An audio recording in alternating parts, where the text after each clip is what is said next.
నమస్కారం. కృష్ణం కమలపత్రాక్షం పుణ్యశ్రవణకీర్తనం వాసుదేవం జగద్యోనిం నౌమి నారాయణం హరిం. కృష్ణాయ వాసుదేవాయ హరయే పరమాత్మనే ప్రణతక్లేశనాశాయ గోవిందాయ నమో నమః. వందే శ్రీరాధికాం దేవీం బృందారణ్యవిహారిణీం యస్యా కృపాం వినా కోపి న కృష్ణం జ్ఞాతుమర్హతి. పుంజీభూతం ప్రేమ గోపాంగనానాం మూర్తీభూతం భాగధేయం యదూనాం ఏకీభూతం గుప్తవిత్తం శృతీనాం శ్యామీభూతం బ్రహ్మ మే సన్నిధత్తాం. ఆపదామపహర్తారం దాతారం సర్వసంపదాం లోకాభిరామం శ్రీరామం భూయో భూయో నమామ్యహం. హనుమానంజనా సూను వాయుపుత్రో మహాబలః రామేష్టః ఫల్గుణసఖః పింగాక్షో అమితవిక్రమః. ఉదధిక్రమణశ్చైవ సీతాశోకవినాశకः లక్ష్మణప్రాణదాతా చ దశగ్రీవస్య దర్పः. ద్వాదశైతాని నామాని కపీంద్రస్య మహాత్మనః. స్వాపకాలే పఠేన్నిత్యం యాత్రాకాలే విశేషతః. తస్య మృత్యుభయం నాస్తి సర్వత్ర విజయీ భవేత్. తస్య మృత్యుభయం నాస్తి సర్వత్ర విజయీ భవేత్. తస్య మృత్యుభయం నాస్తి సర్వత్ర విజయీ భవేత్. వ్యాసం వసిష్ఠనప్తారం శక్తేః పౌత్రమకల్మషం పరాశరాత్మజం వందే సుకతాతం తపోనిధిం. వ్యాసాయ విష్ణురూపాయ వ్యాసరూపాయ విష్ణవే నమో వై బ్రహ్మనిధయే వాసిష్ఠాయ నమో నమః. నారాయణం నమస్కృత్య నరం చైవ నరోత్తమం దేవీం సరస్వతీం వ్యాసం తతో జయముదీరయేత్. సర్వవేదార్థతత్వజ్ఞం వేదార్థప్రతిపాదకం పురాణసారసర్వజ్ఞం కృష్ణం వందే జగద్గురుం. ఓమస్మద్గురుభ్యో నమః. మన విష్ణు సహస్రనామ స్తోత్రంలో మనం 80వ శ్లోకంలో 9వ నామం ఇవాళ మనం చెప్పుకోబోతున్నాం. నిన్న మనం ధన్య అనేటువంటి నామం చెప్పుకున్నాం. భగవంతుడు తనకు ఉన్నటువంటి సంపద ఏదైతే ఉందో దాని చేత ఆయన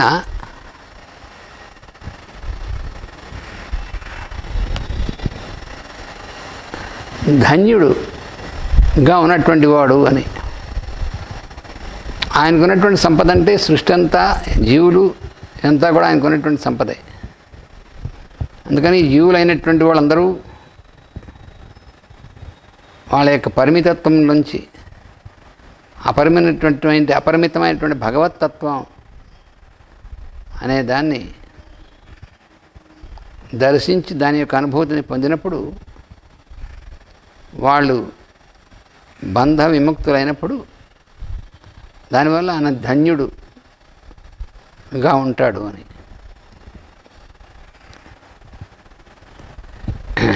ఇప్పుడు 9వ నామం సత్యమేధ అనేటువంటి నామం.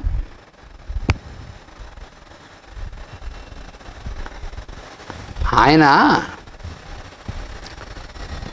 యొక్క మేధ ఉంది చూసారా, అంటే సృజనాత్మకమైనటువంటిది కదా. సృష్టి అనేది ఆయన నుంచి వచ్చినటువంటిది. అందుకని ఆయన మేధ అనేటువంటిది సృష్టి అంతా కూడా ఆయన నుంచి, ఆయనలోనే ఉంది, ఆయన నుంచి వచ్చింది, సమస్తం ఆయనే అన్ని రూపాల్లో ఉన్నటువంటిది. ఆ విధంగా ఇది అటువంటి ఆయన మేధ ఉందే, దాని యొక్క స్వరూపం ఏంటంటే సత్యమే అన్నాడు. సత్యమే ఆయన మేధగా పనిచేస్తున్నటువంటిది అన్నాడు.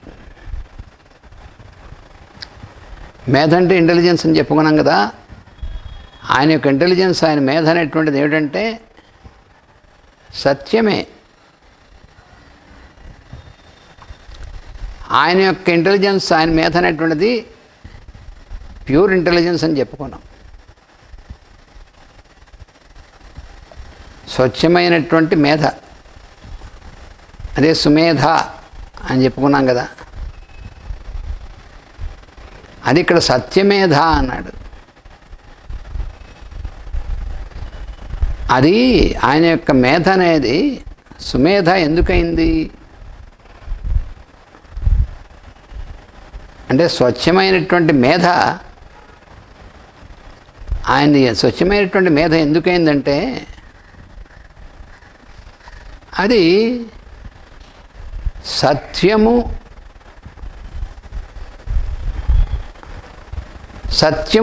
సత్యమేధ. ఆయన మేధ అనేటువంటిది సత్యం అనేటువంటి స్వరూపమే. అది సత్యముగా ఈ మొత్తాన్ని దర్శించినటువంటి వాడు.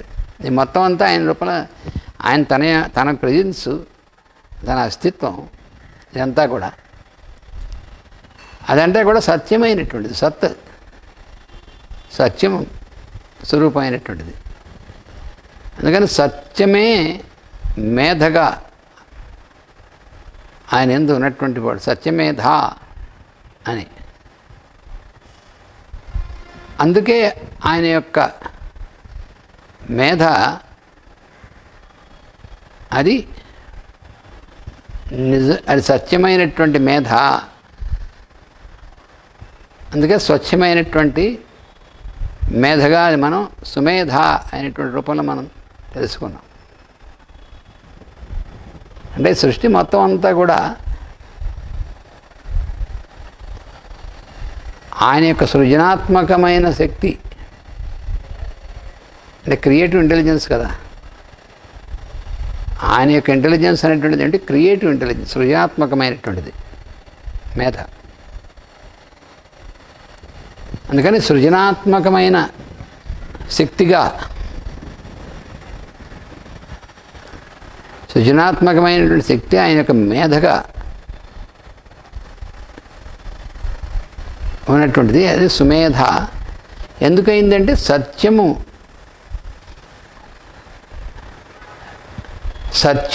సత్యత్వం అనేటువంటిది దాంతో ఆ లక్షణం కలిగినటువంటిది, అంటే ట్రూత్.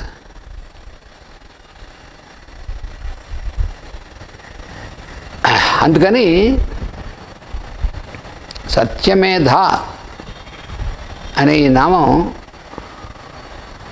ఆయన యొక్క మేధని మనం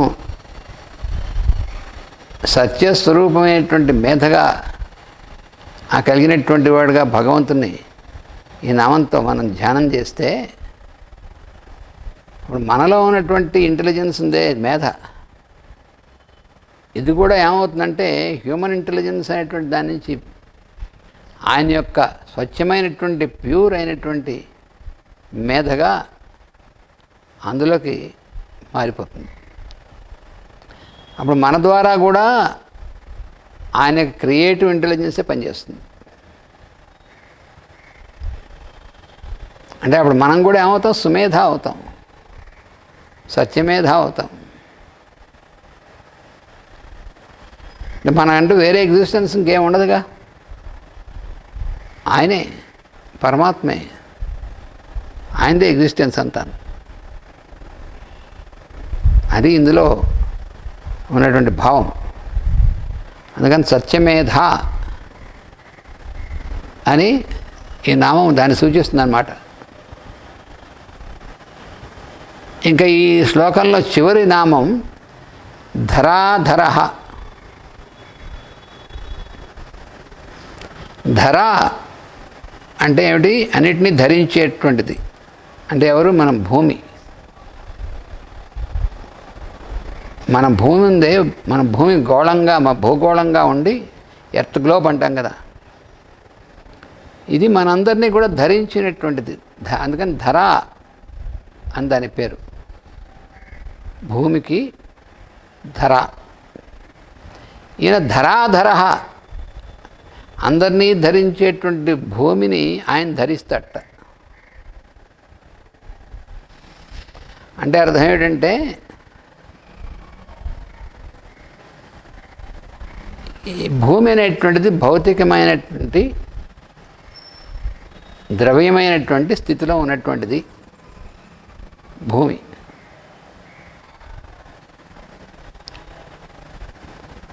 కాబట్టే దీని మీద ఉన్నటువంటి జీవులందరినీ కూడా ధరించి ఉంది.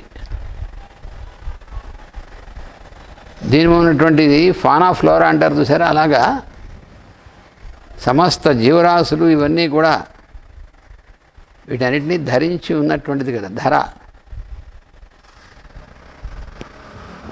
అంటే ఇన్ని జీవరాశుల యొక్క శరీరాలు, ఆకారాలు మొత్తం అన్నీ కూడా సమస్తం,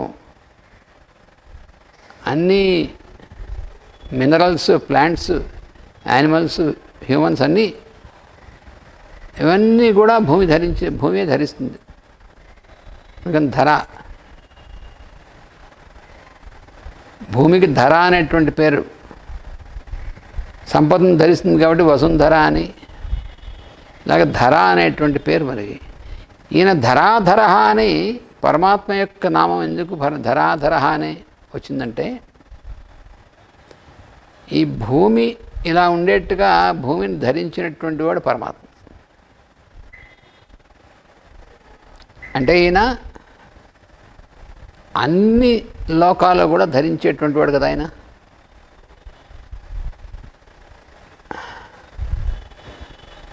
అందుకని లోకస్వామి అని చెప్పుకున్నాం మనం. లోకస్వామి కదా ఆయన. అలాగే త్రిలోక దృక్ అని చెప్పుకున్నాం. 3 లోకాలని ధరించి ఉండేటువంటి వాడు ఆయన. అంటే భూర్భువస్వ అనేటువంటి 3 లోకాలని కూడా ధరించి ఉండేటువంటి వాడు త్రిలోక ధృక్ అని మనం చెప్పుకున్నాం. ఇప్పుడు ధరాధర అని ఎందుకు చెప్తున్నారంటే, ధర అంటే మరి భౌతికమైనటువంటిది.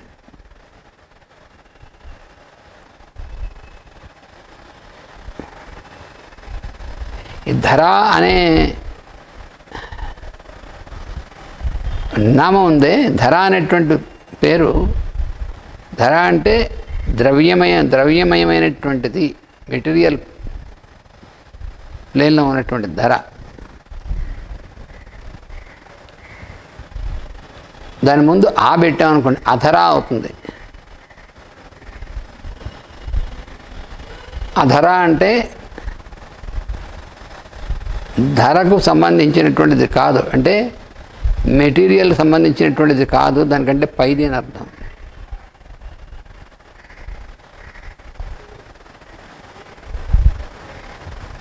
అయితే ఇక్కడ ధరాధర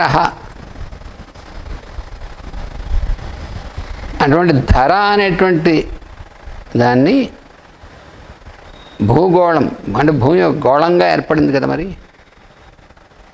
భూమి గోళంగా ఎందుకు ఏర్పడింది అంటే, సర్కులర్ పాత్, గుండ్రంగా తిరుగుతూ ఉంటుంది.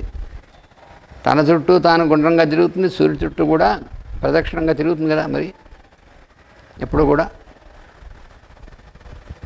అందుకని ఇప్పుడు సర్కులర్ పాత్లనే తిరుగుతూ ఉండేటువంటిది కాబట్టి దానికి గోళాకారం అనేటువంటిది ఏర్పడింది. సూర్యుడికి అంతే, గ్రహాలకి అన్నిటికీ కూడా అంతే గోళాకారమే కదా మరి సర్కులర్ పాత్. ఆ సర్కులర్ పాత్ తిరుగుతూ ఉంటాయి. అందుకని ఇవన్నీ కూడా ఈ లోకములన్నీ ఆల్ ప్లేన్స్ అన్నిటిలోనూ కూడా భగవంతుడి యొక్క సాన్నిధ్యముతో నిండి ఉంటాయి నేను, అంటే గాడ్ ప్రెజెన్స్. అన్నిటిలోనూ కూడా భగవంతుడి యొక్క సాన్నిధ్యమే ఉంటుంది.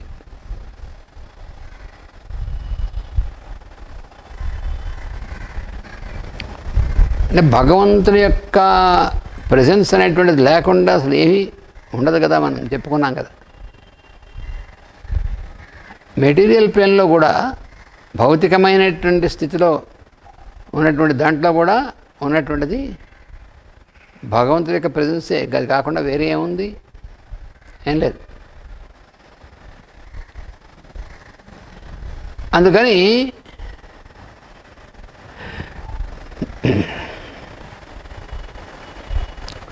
భగవంతుడి యొక్క మేధ అనేటువంటిది, భగవంతుడి యొక్క మేధ అంటే సృజనాత్మకమైనటువంటిది చెప్పుకున్నాం మనం. అందువల్ల ఆయన ఏం చేస్తుంటాడంటే తన యొక్క సన్నిధి, తన యొక్క సాన్నిధ్యంతో ఆయన ఈ సృష్టిని బయటికి తీసుకురావడం, అంటే సృష్టి చేయడం అనేటువంటిది, మళ్ళీ ఈ సృష్టిని లోపలికి తీసేసుకోవడం అనేటువంటిది, ఈ రెండు ప్రక్రియలు ఆయన ఎందుకు జరుగుతూ ఉంటాయి. ఎందుకంటే ఆయనలో ఉన్నటువంటి ఈ సృజనాత్మకమైనటువంటి మేధ అనేది కారణం. దానివల్ల ఈయన ఏమైంది, ఈయన ధర అనే దాన్ని ధరించినటువంటి వాడయ్యాడు. అంటే భౌతిక రూపంలో ఉన్నటువంటిది భూమి అనేటువంటిది, ధర అనేటువంటి దాన్ని ధరించినటువంటి వాడు. అందుకని ధరాధర అనే నామం, ఆ ధరాధర అనేటువంటి నామం అందుకని ఆయన నామంగా ఇక్కడ ఇవ్వబడింది.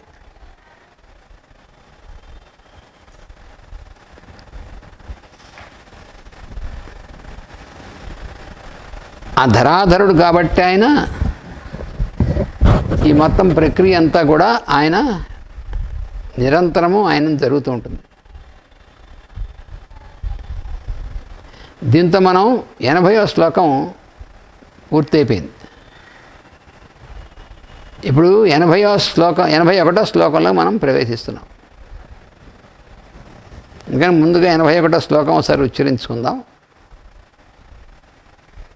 తేజః వృషః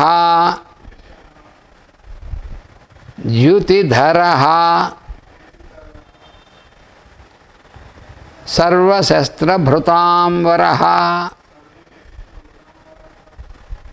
ప్రగ్రహః నిగ్రహః వ్యగ్రహः నైకశృంగః గదాగ్రజః. 81వ శ్లోకంలో మొదటి నామం తేజః, అంటే తేజస్. తేజస్ అంటే ఏమిటి? వెలుగు. భగవంతుడు మనం రోజు తేజోసి భ్రాజోసి ఇవన్నీ మనం రోజు పూజలో సంధ్యావందనంలో వాటిలో మనం భగవంతుడి గురించి చెప్తూ ఉంటాం. తేజ అంటే వెలుగు. ఆయన పేరే తేజ అని ఇచ్చారు అక్కడ, నామమే. అంటే వెలుగు గలవాడు కాదు, వెలుగు అయినటువంటి వాడు. అంటే వెలుగు అనేటువంటిది ఆయన వేరు, వెలుగు వేరుగా ఉండి వెలుగు కలవాడంటే వెలుగు ఆయన వేరు, వెలుగు వేరు అనేటువంటిది అలా ఉండదు. తేజ అనేటువంటిది ఆ తేజయే ఆయన రూపం, ఆయన నామంగా ఇచ్చారు ఇక్కడ.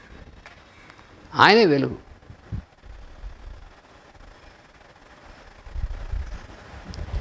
ఎక్కడైనా సరే మనకు వెలుగు అనేటువంటిది ఎక్కడైనా మనం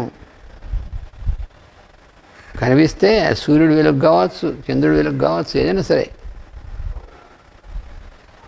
అయితే నక్షత్రాల యొక్క వెలుగు కావచ్చు, ఆ సూర్యుడిలో వెలిగేటువంటిది, సూర్యుడిని ఎవరు వెలిగిస్తున్నారు?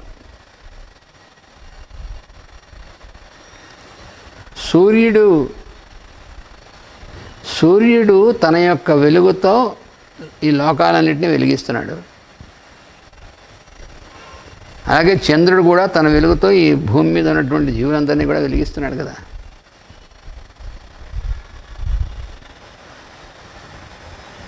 నక్షత్రాల యొక్క వెలుగు కూడా ప్రసరిస్తూ ఉంటుంది మనకి.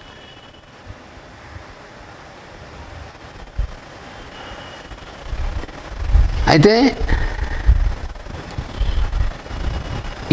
ఈ సూర్యుడులోనూ చంద్రుడిలోనూ నక్షత్రాల్లోనూ వీళ్ళన్నిటిలోనూ కూడా వెలిగేటువంటిది ఆ వెలుగు ఎవరిది ఇంతకీను?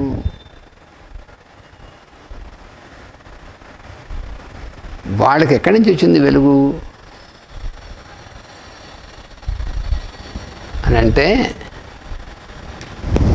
ఆ వెలుగు వాళ్ళకి స్వయంగా ఉన్నటువంటిది కాదు.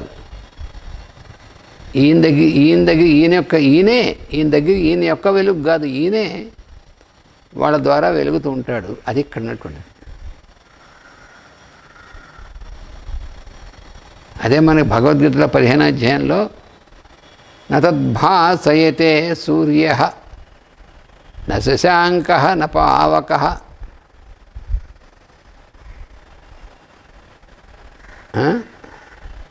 సూర్యుడు కానీ, శశాంక అంటే చంద్రుడు కానీ, పావక అంటే అగ్ని కానీ ఎవరు కూడా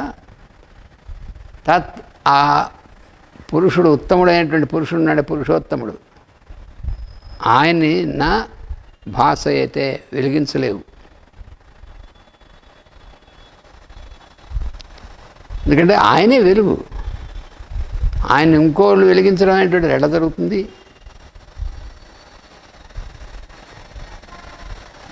he is the form of light అన్నారు. He is the light. ఆయనే వెలుగు, జ్యోతిస్వరూపం, ఆయనే వెలుగు. ఆయనే వెలుగు కాబట్టి ఆయనే ఈ సూర్యుడిని, చంద్రుణ్ణి, నక్షత్రాలని వీటన్నింటినీ కూడా వెలిగిస్తున్నాడు. అంటే వాళ్ళని వెలిగించి వాళ్ళ ద్వారా వెలుగుగా బయటికి వ్యక్తమవుతున్నటువంటిది ఎవరంటే భగవంతుడే. అసలు ఇంతకీ భగవంతుడు వెలుగు ఆయన స్వరూపం అంటున్నాం కదా, జ్యోతిస్వరూపుడు భగవంతుడు అంటే వెలుగని. ఈ భగవంతుడు యొక్క వెలుగు అనేటువంటిది దాని యొక్క స్వరూపం ఏమిటిది?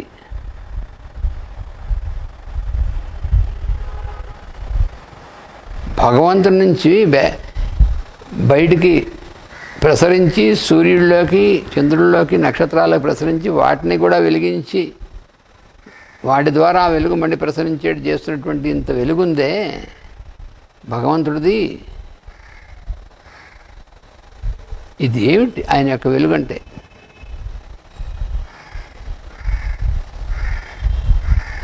అంటే మనకి వేద ఉపనిషత్తుల వాటి ద్వారా మనకు తెలిసేటువంటిది ఏమిటంటే,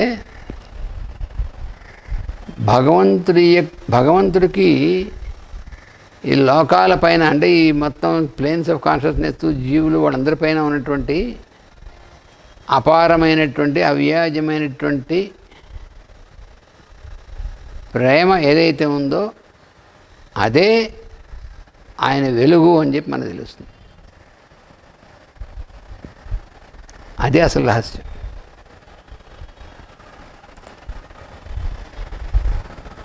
భగవంతుడి నుంచి ప్రసరిస్తూ ఉంటుంది ఆయన యొక్క ప్రకాశం, ఆయన యొక్క వెలుగు అన్ని లోకాల్లోకి ప్రసరిస్తుంది.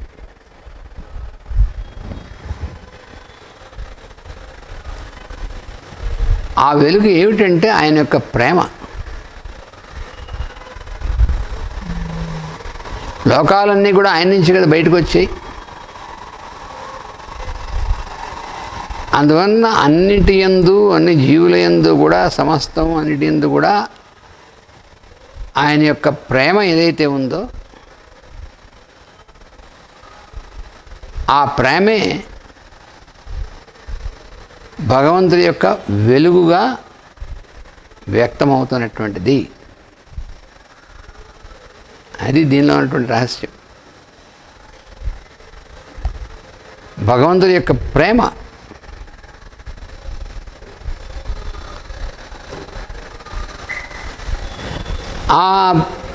ఆ ప్రేమ అనేటువంటిది ఆయన యొక్క ఆయన మేధగా పనిచేసేటువంటిది కూడా. అదే సృష్టి అంతటికి మూల కారణమైనటువంటిది. అదే సూర్యుడిని వెలిగిస్తోంది, చంద్రుడిని వెలిగిస్తోంది, నక్షత్రాలను వెలిగిస్తోంది, అన్నిటిని వెలిగిస్తోంది.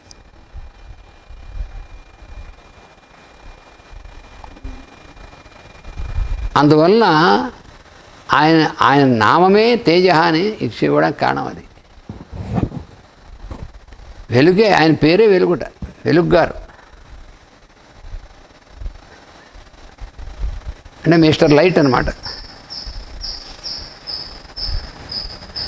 ఆయన యొక్క వెలుగుని మామూలుగా చెప్పుకుంటాం, కానీ ఆయనే వెలుగైనటువంటి వాడు అని.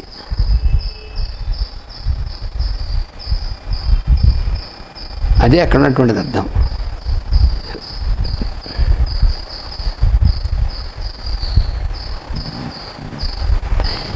ఇక తర్వాత రెండవ నామం వృష అని నామం. వృష అంటే మనం చాలాసార్లు చెప్పుకున్నాం, ఎద్దు అని.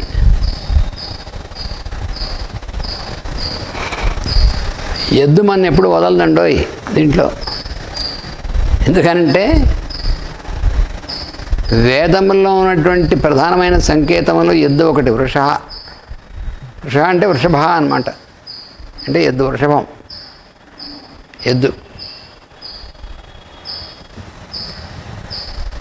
ఎందుకు అంత ప్రధానమైనటువంటి సంకేతంగా వేదాల్లో మనకు కనిపిస్తుందంటే,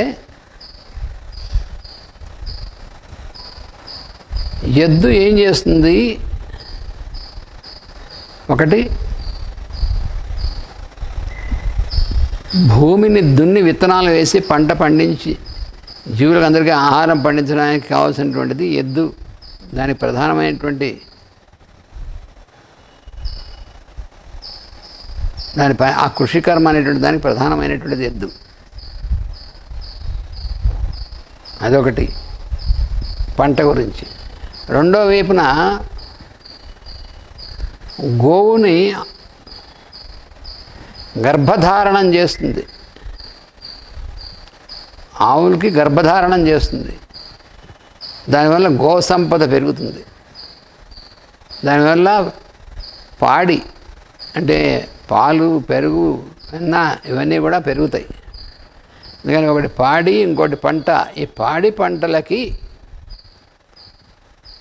ఆ పాడి పంటలు ఏర్పడడంలో ప్రధానమైనటువంటి పాత్ర ఎవరిది అంటే వృషభం, ఎద్దుది.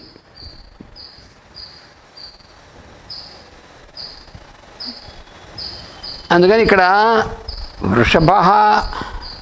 వృష అంటే ఆ రకంగా పంట పండాలంటే భూమిని సారవంతం చేయాలి కదా, ఫెర్టైల్ ల్యాండ్ చేయాలి. దాంట్లో చక్కటి విత్తనములు పడాలి. అలాగా బీజము అనేటువంటి దానికి ఆ విత్తనములు అనేటువంటివి అలా పడేల మొలకెత్తడం అనేటువంటిది, వీటన్నిటికి కూడా ఎద్దు యొక్క కృషి కారణం కదా. అలాగే గోవు యొక్క గర్భధారణకు కూడా కారణం ఎద్దే కదా. అందుకని వృష అనే నామం అంత విశిష్టమైనటువంటిది మనకి ఈ వేద విద్యలో. సరే, బాగానే ఉంది. ఇక్కడ చెప్తాను భగవంతుడి నామమా లేకపోతే ఆవు గోవుల నామమా అండి? ఇది విష్ణు సహస్రనామమా, గో సహస్రనామమా? కాదుగా, విష్ణు సహస్రనామే. మరి విష్ణువుని ఎందుకు వృష అని పిలుస్తున్నారు? భగవంతుణ్ణి, పరమాత్మని వృష అనేటువంటి నామంతో ఎందుకు పిలుస్తున్నారు? ఎందుకంటే ఆకాశం అంతా నిండి ఉన్నటువంటి వాడు భగవంతుడు.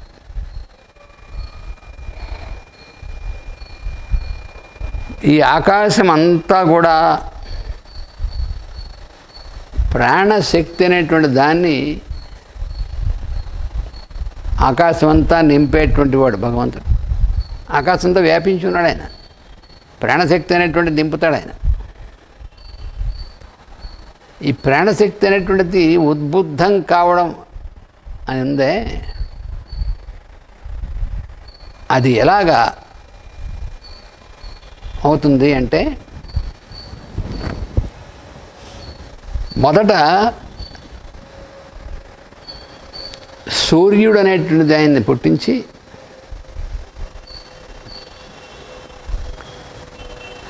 ఆ సూర్యుని ద్వారా సూర్యకిరణములు అంటే సూర్యుడి నుంచి వెలుగు బయటికి, ఇంతకుముందే మనం చెప్పుకున్నాం కదా, సూర్యుడిని వెలిగించేటువంటి వాడు ఆయనేని. అందుకని సూర్యుని యొక్క కిరణములు అనేటువంటివి, ఆ కిరణములు ఈ ఆకాశంలో అంతా కూడా ఉండి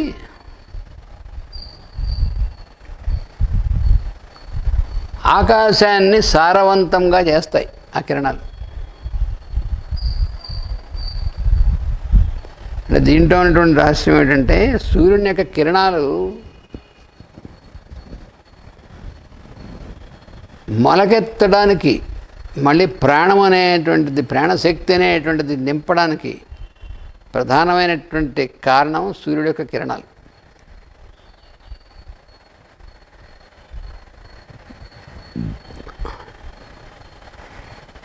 అంటే ఏం చేస్తున్నాడు సూర్యుడు? అందుకని సూర్యుడిని కూడా వేదాల్లో ఎద్దు అనేటువంటి విధంగా చాలా చోట చెప్తారు. ఇప్పుడు ఇక్కడ వృష అనేటువంటిదేమో భగవంతుడు పరమాత్మ అనేటువంటి ఆయన నామంగా ఇక్కడ ఇచ్చారు.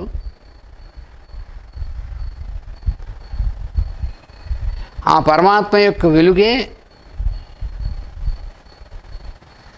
సూర్యుని ద్వారా ఆయన యొక్క వెలుగుగా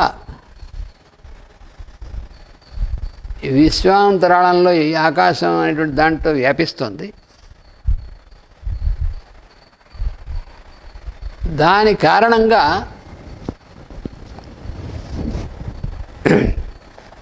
జీవుల యొక్క ఉత్పత్తికి,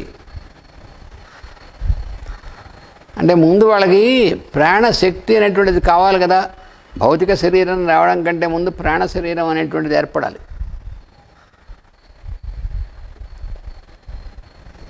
మన భౌతిక శరీరం, ఫిజికల్ బాడీ అనేటువంటిది కట్టుకోకముందు మొట్టమొదట ఏర్పడేటువంటిది ఏమిటంటే ప్రాణ శరీరం. ప్రాణమయ కక్షలో ప్రాణ శరీరం ఏర్పడిన తర్వాత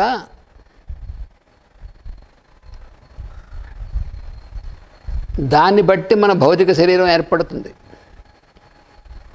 తల్లి గర్భంలో.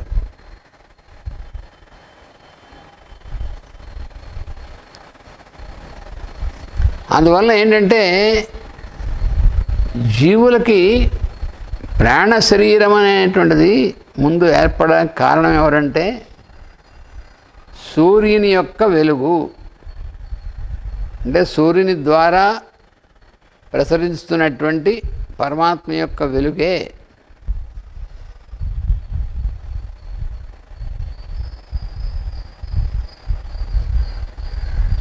సూర్యుని ద్వారా అంతా ప్రసరించి అంతా వ్యాపిస్తున్నటువంటి పరమాత్మ యొక్క వెలుగే అది. అదే సూర్యుని యొక్క వెలుగుగా, సూర్యుని యొక్క ప్రకాశంగా అంతటా వ్యాపిస్తుంది. అందువల్ల ఆకాశం అంతా కూడా ఆల్ పొటెన్షియల్. మరి ఆకాశం నుంచి కదండి అన్నీ కూడా ఉద్భవిస్తున్నాయి. అలా అన్నీ ఉద్భవించాలి అంటే దాని ఆకాశం ఏమవ్వాలి? ఆకాశం అనేటువంటిది కూడా ఫెర్టిలైజ్ అవ్వాలి.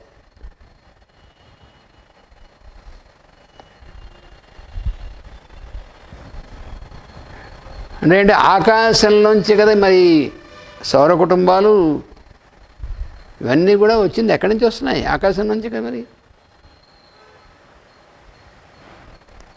అంటే ఆకాశం అనేటువంటిది ఒక చక్కని సృష్టి అవడానికి, రూపాలుగా దిగి రావడానికి, వాళ్ళకి ముఖ్యమైనటువంటిది ప్రాణశక్తిగా అదంతా కూడా నిండి ఉన్నటువంటి స్టోర్ హౌస్గా ఆకాశం పనిచేస్తుంది.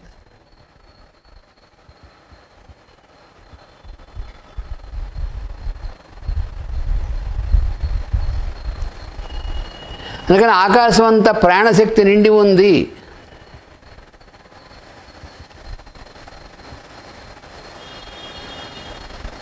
మన అందరికీ, జీవులందరికీ కూడా భౌతికమైనటువంటి పదార్థంతో కూడినటువంటి శరీరం ఏర్పడితే చాలదు. ఈ శరీరం అనేటువంటిది అసలు ఏర్పడమే ప్రాణశక్తి వల్ల. దాని యొక్క ప్లాన్ ప్రకారం ఇది ఏర్పడింది.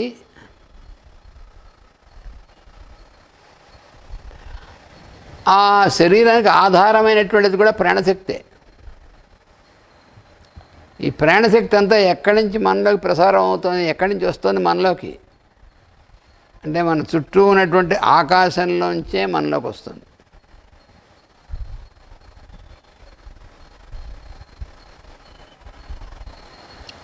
ఆకాశం అంతా ప్రాణశక్తి నిండి ఉంది.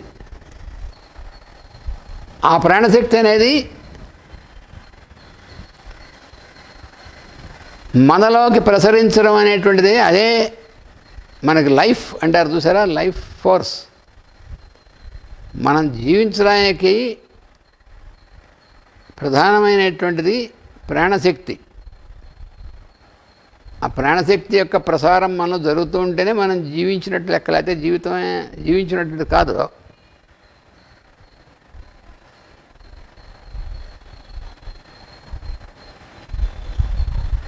శరీరం ఏర్పడిన తర్వాత దానిలో ప్రాణశక్తి అనేటువంటి లేకపోతే శరీరం ఉండదుగా, లైఫ్ ఉండదు. అందుకని లైఫ్ ఫోర్స్ అనేటువంటిది ఆకాశం నుంచే అందరిలోకి పనిచేస్తూ ఉంటుంది. ఇది మనం గుర్తుపెట్టుకోవాలి ఎప్పుడు. మనకు ఎక్కడి నుంచి వస్తుంది ప్రాణశక్తి? మనకు కనిపించదే. మనకు కనిపించింది ఏమిటి? మన చుట్టూ ఉన్నటువంటిది ఆకాశమే, మన లోపల ఉన్నటువంటిది ఆకాశమే, మొత్తం అంతా కూడా.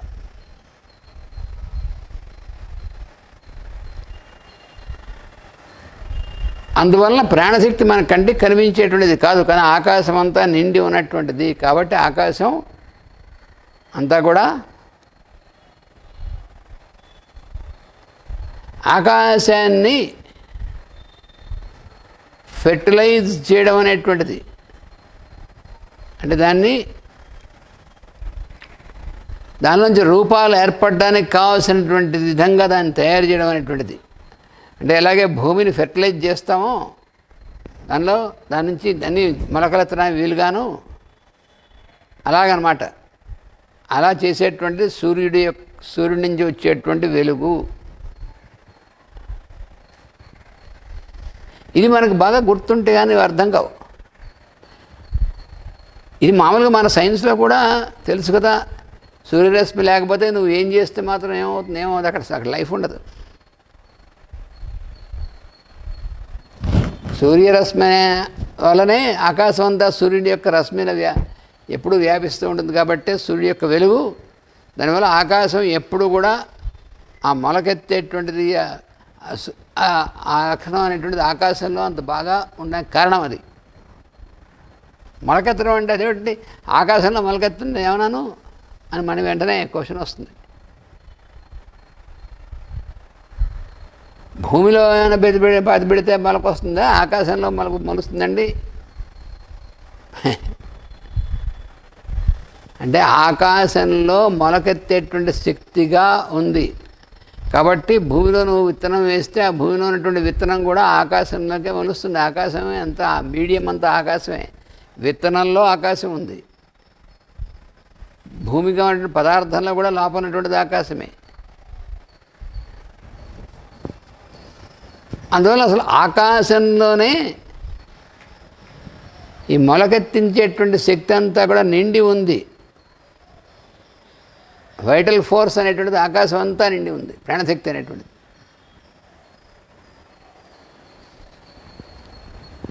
ఆ ప్రాణశక్తి ఆకాశం అంతా నిండి ఉండడానికి కారణం ఎవరు? సూర్యుడు. అంటే ఈ లింక్ మనం గుర్తుపెట్టుకోవాలి. సూర్యకిరణాలే కదండి ఆకాశం అంతా వ్యాపించి ఉండేది.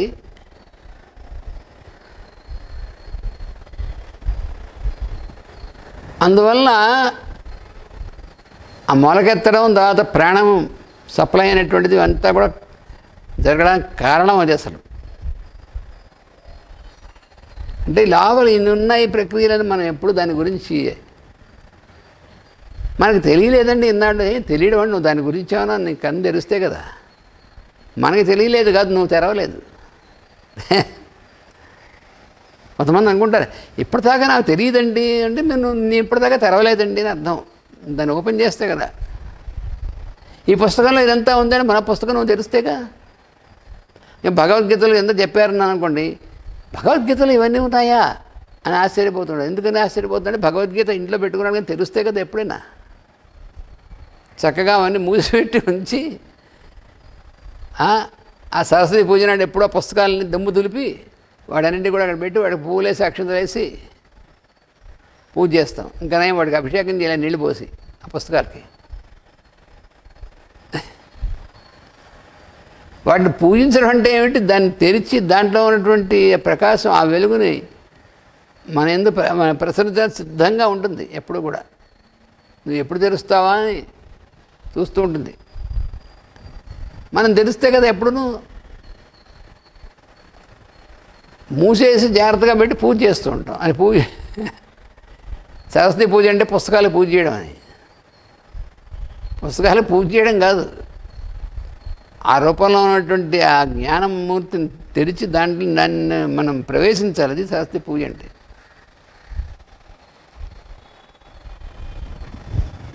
అందుకని ఆకాశం అంతా కూడా నిండి ఉన్నటువంటిది సూర్యుని యొక్క వెలుగు.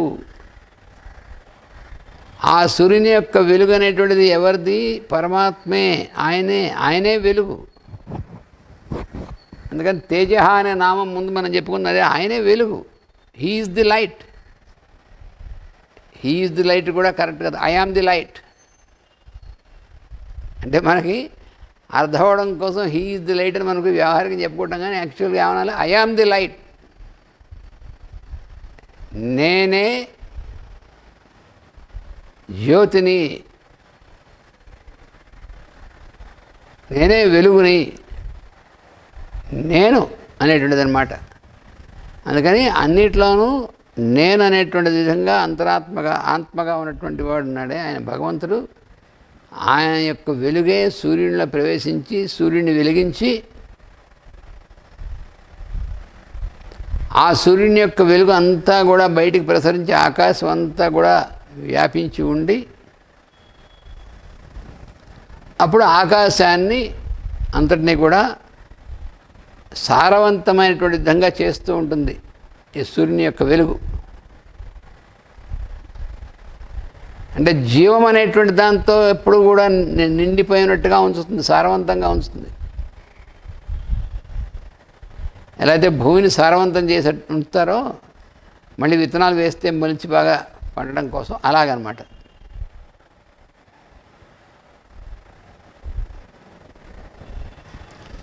అది ఈ వృష అనేటువంటిది ఒక్క అందులో ఉన్నటువంటిది అంత ఉందండి. వృష అంటే ఎద్దు, దానిలో పెద్ద ఏముంది విశేషం అనుకుంటాం మనం. వెంటనే స్కిప్ అయిపోతాం అసలు. వృష అంటే ఎద్దు, భగవంతుడికి ఎద్దు అని కూడా పేరు ఉందా అని ముందుకు వెళ్ళిపోతాం మనం.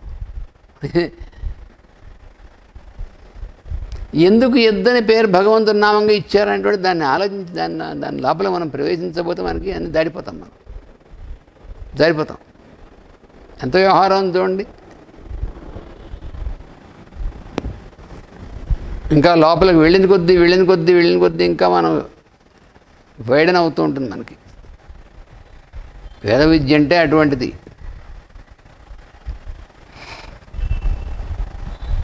అందుకని తేజ వృష మనకి ఈ శ్లోకంలో ఉన్నటువంటి వాటిల్లో మొదటి తేజ, రెండోది వృష, మూడో నామం ద్యుతిధర. ద్యుతి అంటే కూడా బ్రిలియన్స్, ప్రకాశం. దాన్ని ధరించినటువంటి వాడు ద్యుతిధర అంటే.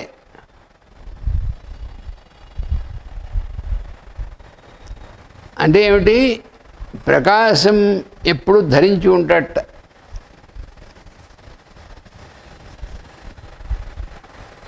అంటే కొంతసేపు ధరించి తర్వాత కొంతసేపు తీసేసి అలా ఉండదు. ద్యుతిధర ప్రకాశమును ధరించి ఉంటాడు. అంటే ప్రకాశం అనేటువంటిది ఎప్పుడు కూడా ఆయనలోంచి అలాగా ప్రసారం జరుగుతూనే ఉంటుంది. ఆయన ధరించి ఉంటాడు. ఆయన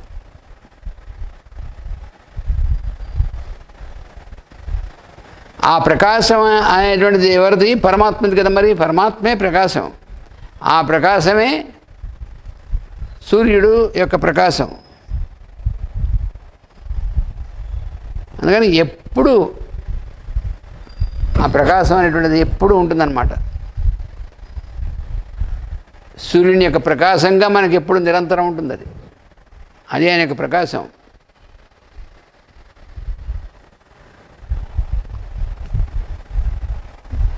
ద్యుతిధర అంటే అది అర్థం. ద్యుతి అంటే వెలుగుని, ధర అంటే ధరించి ఉండేటువంటి వాడు. హూ బేర్స్ ది బ్రిలియన్స్ అన్నారు.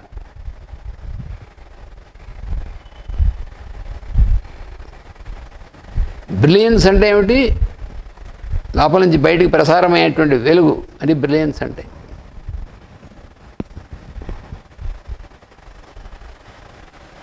అది ఇందులో ఉన్నటువంటి విశేషం.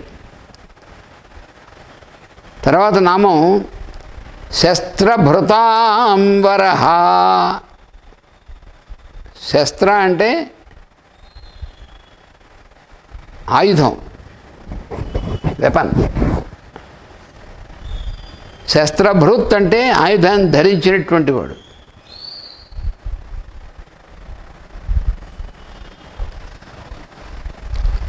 ఆయుధాన్ని ధరించినటువంటి వాడిని శస్త్రభృత్ అంటారు. అలాంటి ఆయుధాన్ని ధరించినటువంటి వాళ్ళు ఎంతమంది ఉంటారు కదా. అందుకని వాళ్ళందరిలోనూ కూడా వరహ శ్రేష్టమైనటువంటి వాడు. శస్త్రాన్ని అంటే ఆయుధాన్ని ధరించినటువంటి వాళ్ళు అందరిలోకి కూడా శ్రేష్టమైనటువంటి వాడు భగవంతుడు. అదేమిటండి?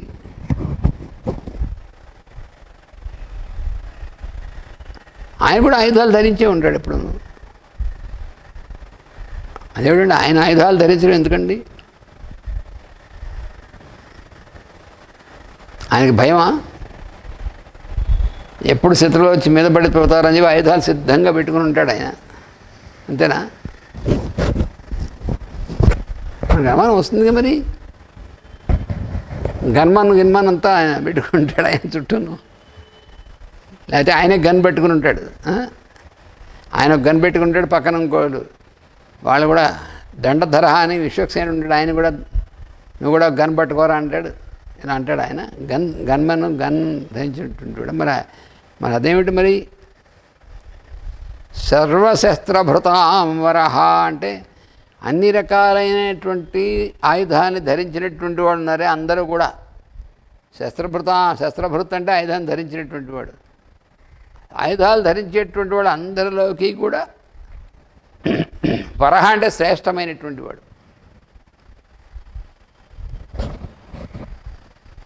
అంటే నిరంతరము ఆయుధాలు ధరించి ఉంటాడు.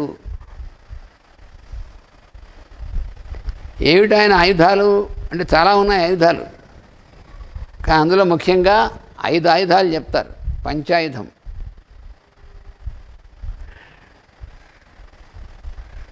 అందులో మొదటిది సుదర్శనం అనేటువంటి చక్రం.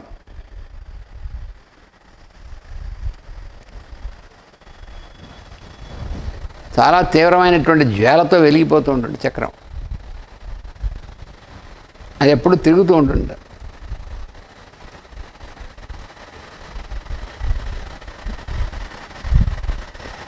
అది నిరంతరము తిరుగుతూ ఉంటుంది ఆ చక్రం. అందులోంచి చాలా అద్భుతమైనటువంటి దాన్ని సుదర్శన చక్రం అంటారు దాన్ని. అదొక ఆయుధం అయింది.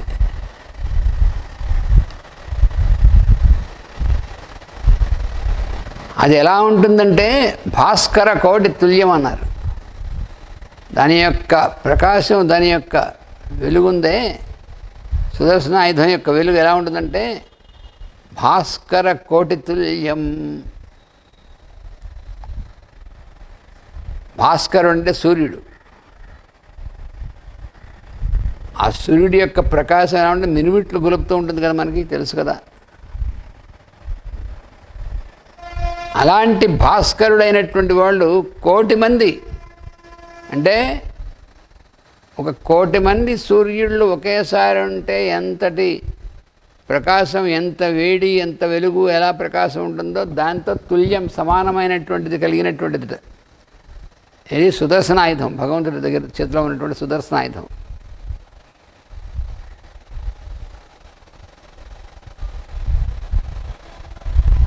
ఆ సుదర్శన ఆయుధం అనేటువంటిది, అందుకని సుదర్శన ఆయుధాన్ని, ప్రతి ఆయుధాన్ని ధ్యానం చేస్తారు. ఆయుధాలు ధ్యానం చేయడం ఏమిటండి, నేను టెర్రరిస్టులాగా అనుకుంటారు.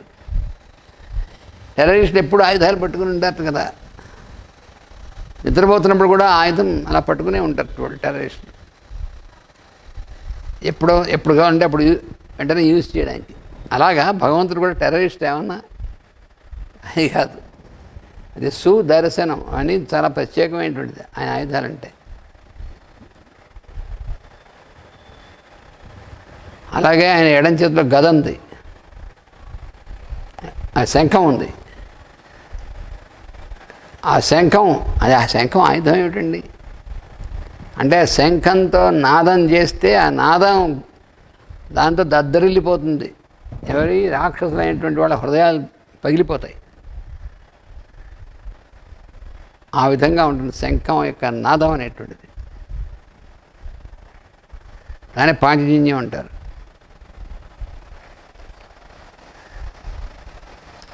ఇక మూడోది గదా ఆయుధం, కౌమోదకి అంటారు దాన్ని.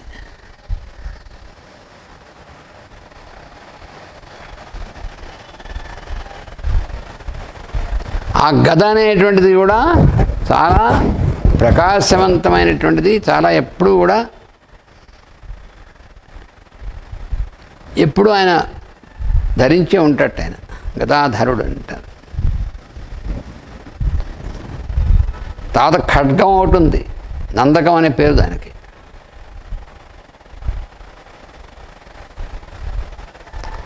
ఆ తర్వాత 5వది శార్ంగము, ధనుస్సు పట్టుకుని ఉంటాడు ఆయన. ఇన్ని ఆయుధాలు ఉండే భగవంతుడి దగ్గర ఎప్పుడు కూడా. ఎందుకు ఆ ఆయుధాలను అనేటువంటిది ధరించి ఉంటాడు ఆయన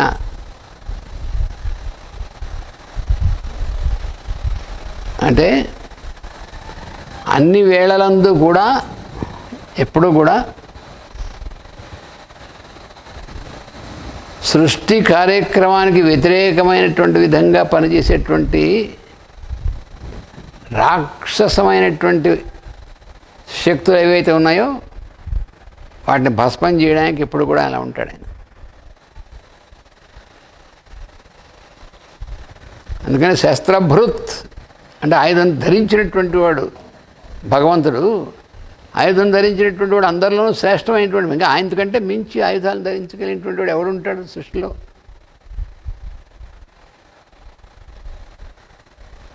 ఆయన యొక్క ఆయుధం మామూలు మన చేతిలో ఉన్నటువంటి ఏదో పట్టుకునేటువంటి ఆయుధాలు ఉంటాయి కదా, అలాంటిది కాదు. అది ఆయన పూర్తిగా జ్యోతిర్మయమైనటువంటిది,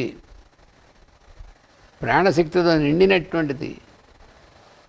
అటువంటిది ఆయన చేతిలో ఉన్నటువంటి ఆయుధాలు. అందుకని ఈయన సృష్టిలో ఆయుధాలు ధరించినటువంటి వాడు అందరికంటే కూడా సర్వ శస్త్రభృతాం వరహ, సమస్తమైనటువంటి ఆయుధాలు ధరించినటువంటి వాళ్ళు అందరూ ఎవరైతే ఉంటారో వాళ్ళందరికంటే కూడా వరహ అంటే శ్రేష్ఠుడైనటువంటి వాడు, అదే అర్థం.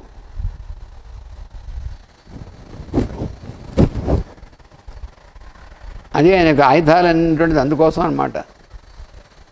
అలా ఆయన అవతారాలు ఎత్తినప్పుడు కూడా ఆయన అవతార పురుషుడుగా దిగి వచ్చినప్పుడు, అవతారములుగా వచ్చినప్పుడు కూడా ఆయన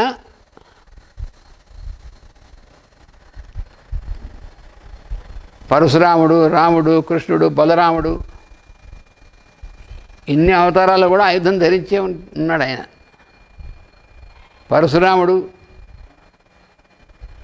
పరశురాముడుగా వచ్చినప్పుడు చేతిలో పరశు అంటే గొడ్డలి, అది ఆయన ఆయుధం. అంటే ఇవన్నీ కూడా ఆయుధ విశేషమైనటువంటిది ఉండడమే కాకుండా దాని యొక్క అది దేనికి సింబలో అది కూడా ఉంటుంది సృష్టిలో. అటువంటివి అన్నమాట ఇవి. సరే, ఇంకా రాముడు ఆయన దగ్గర ఆయన విల్లు ధరించినటువంటి వాడు ఎప్పుడు కూడా. అలాగే కృష్ణుడు ఆయన విల్లు ధరించాడు, అన్ని ఆయుధాలు ధరించాడు ఆయన. ఎప్పుడు అవసరమైనప్పుడు రాక్షసులతో యుద్ధం చేయాల్సి వస్తే ఆయుధాలు ధరించాడు. అదే బలరాముడు హలాయుధుడు, ఆయన హలం ఆయన ఆయుధం.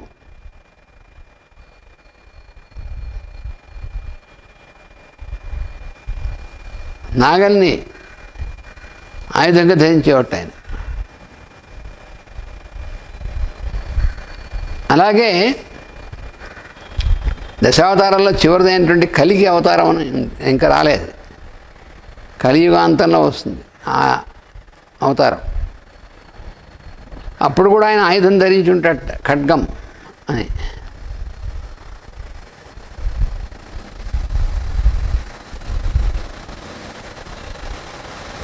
ఆ రకంగా అన్ని ఆయుధాలు ధరించేటువంటి అందరిలోకి శ్రేష్ఠుడైనటువంటి వాడు భగవంతుడే. అందుకని సర్వశస్త్రభృతాంబరః అని చెప్పింది.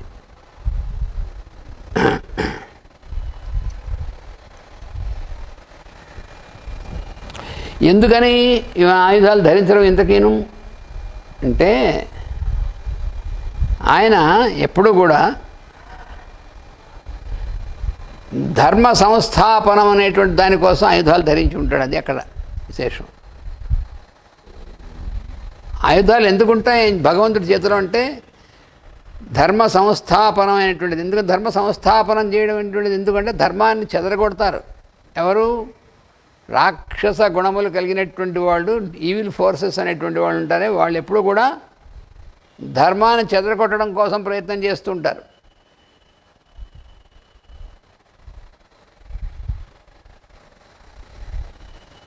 ఆ ధర్మాన్ని చెదరగొట్టడం అనేటువంటి దానికోసం వాళ్ళు ప్రయత్నం చేస్తున్నప్పుడు వాళ్ళని తొలగించి ధర్మాన్ని మళ్ళీ పునఃస్థాపన చేయడం అనేటువంటిది భగవంతుడు ఎప్పుడు చేస్తూ ఉంటాడు. అందుకే ఆయన అవతరిస్తూ ఉంటాడు. అందుకనే దానికోసం ఆయన ఆయుధములు అనేటువంటి వాటిని ఎప్పుడు ధరించి ఉంటాడు. సర్వశస్త్రభృతాం వరహ అని.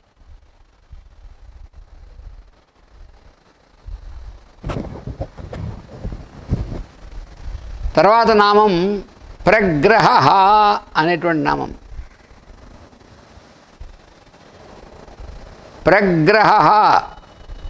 ప్రగ్రహం అంటే చేతిలో పట్టుకున్నటువంటి పగ్గం అంటారు చూసారా. తెలుగులో పగ్గం అనేటువంటిది ప్రగ్రహం నుంచే వచ్చింది. ఆ పదం అలాగొచ్చింది. ప్రగ్రహ అంటే పగ్గము. గుర్రానికి కళ్ళెం వేస్తాం, వేసి ఆ గుర్రాన్ని నడిపించడం కోసం దానికి కట్టినటువంటి ఆ తాడు అంతా ఉంటుంది సరే, బెల్ట్ లాంటిది అవన్నీను, దాన్ని పగ్గం అంటారు. ఆ పగ్గం పట్టుకుంటాడు రౌతు, స్వారీ చేసేటువంటి వాడు. అప్పుడు వాడు చెప్పినట్టు, వాడు ఎలా చెప్తే అలా గుర్రం నడుస్తుంది. అలాగే రథానికి కూడా గుర్రాలు కడతారు. కొన్ని రథాలు ఒక గుర్రం ఉన్నాయి, కొన్ని 2 గుర్రాలువి. మహాభారత యుద్ధంలో అర్జునుడి రథానికి 5 గుర్రాలు ఉన్నాయి.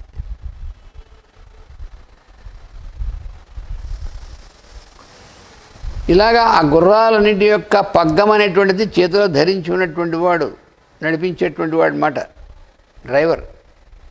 కానీ ఆ పగ్గం అనేటువంటిది ఉందే అది ప్రగ్రహం.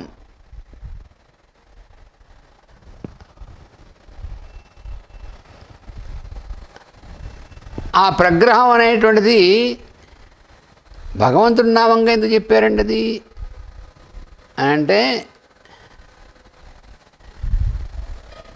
ఆయనే దుష్టశక్తుల్ని దమించడం అనేటువంటిది చేయాలంటే తానే ప్రగ్రహంగా ఆ రూపంతో వచ్చేట ఆయన ఆ ప్రగ్రహం అనేటువంటి రూపంలో ఉంటట ఆయన.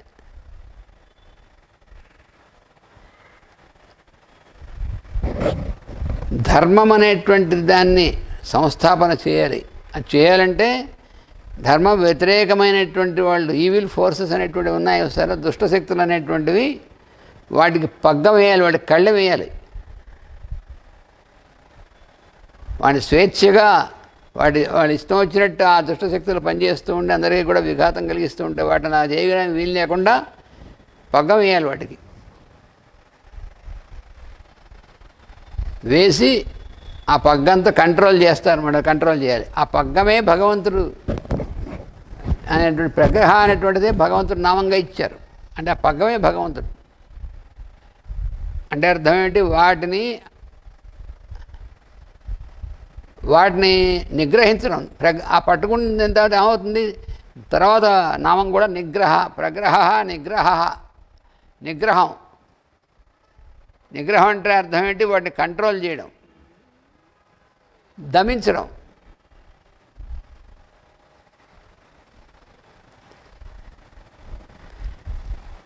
అలాగా సృష్టిలో జరిగేటువంటి భగవంతుడు ఏర్పరిచినటువంటి సృష్టి అనేటువంటి యజ్ఞం, ఒక మహాయజ్ఞంలో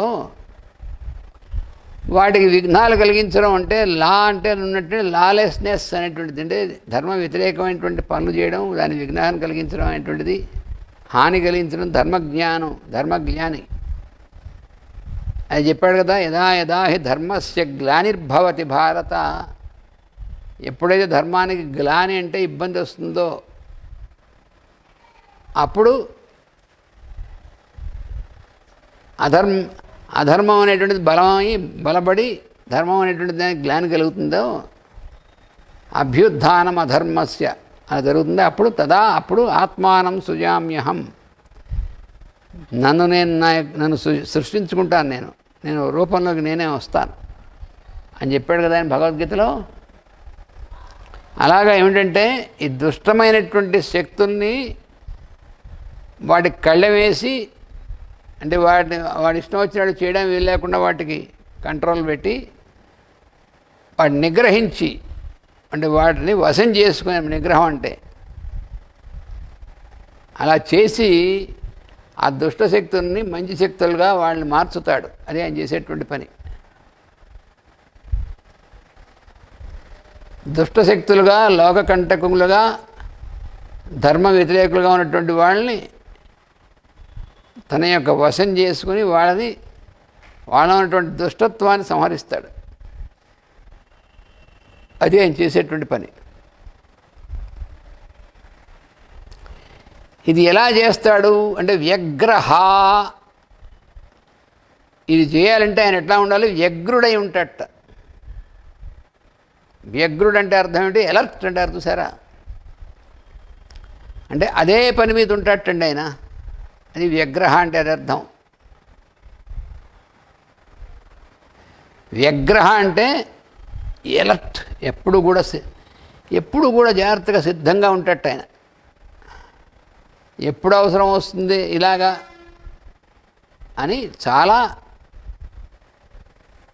అంటే శత్రువులైనటువంటి వాళ్ళు ఎప్పుడు విజృంభిస్తారో అందుకని వాళ్ళు విజృంభించడానికి వీలు లేకుండా ముందు నుంచి కూడా వాళ్ళ కళ్ళెం వేసి వాళ్ళని వాళ్ళని వశంలో తీసుకోవడం కోసం ఎప్పుడు వ్యగ్రహ సిద్ధంగా ఉంటాడటండి అని భగవంతుడు. ఎలా ఉంటాడు మనకు అప్పుడు కనబడ్డు ఉన్నట్టుగా.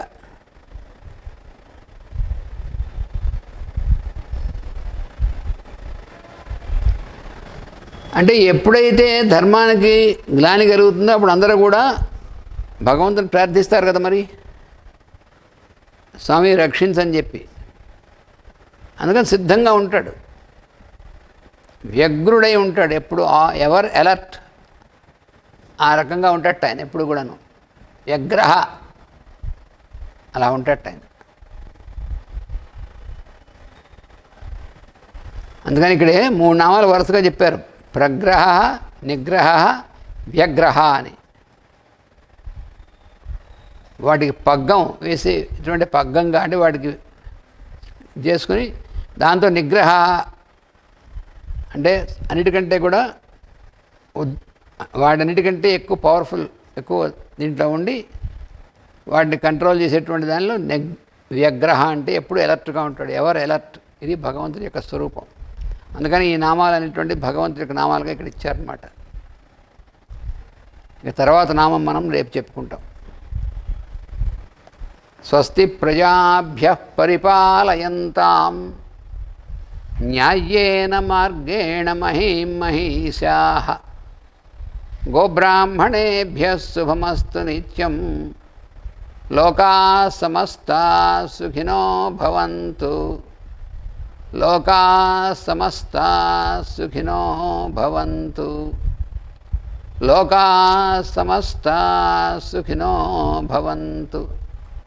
ఓం శాంతి శాంతి శాంతి. వాసుదేవ వాసుదేవ వాసుదేవ.